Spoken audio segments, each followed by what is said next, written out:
In today's video, I'm going to teach you how to delete your Fresha account quickly and easily. Maybe you found another service that better suits your needs, or you're just looking to tidy up your digital life. Whatever your reason, it's important to know how to manage your accounts and personal information online efficiently. Let's dive right into the process to help you effectively close your account with Fresha. First, head over to your Fresha dashboard. This is the main hub where you can access your account settings and see all the information related to your activities with Fresha. Be sure you're logged in so you can start navigating through your account options seamlessly. Now, once you're in your dashboard, direct your attention to the top right corner of your screen. Here, you'll notice either your profile photo or your initials displayed.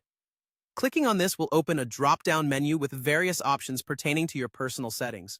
Within the drop-down menu, you'll find the option labeled Personal Settings. Clicking on this will lead you to a new screen that delves deeper into the configurations and customizations you can apply to your account.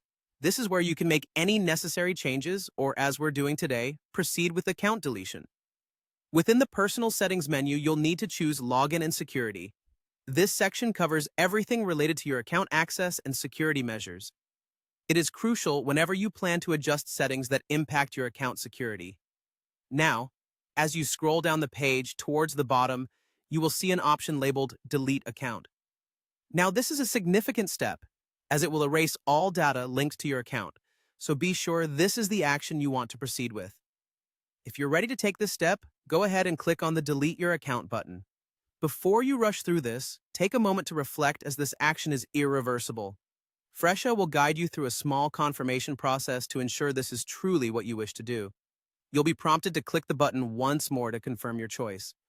Doing this is crucial as it acts as a double-checking measure to prevent accidental deletions.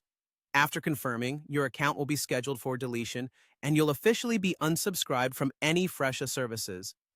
And there you have it. The process is complete. Deleting an account may seem like a big step, but it's always good to know how to control your online presence. Thank you for joining me today. And don't hesitate to look for more tutorials on how to manage your digital accounts securely.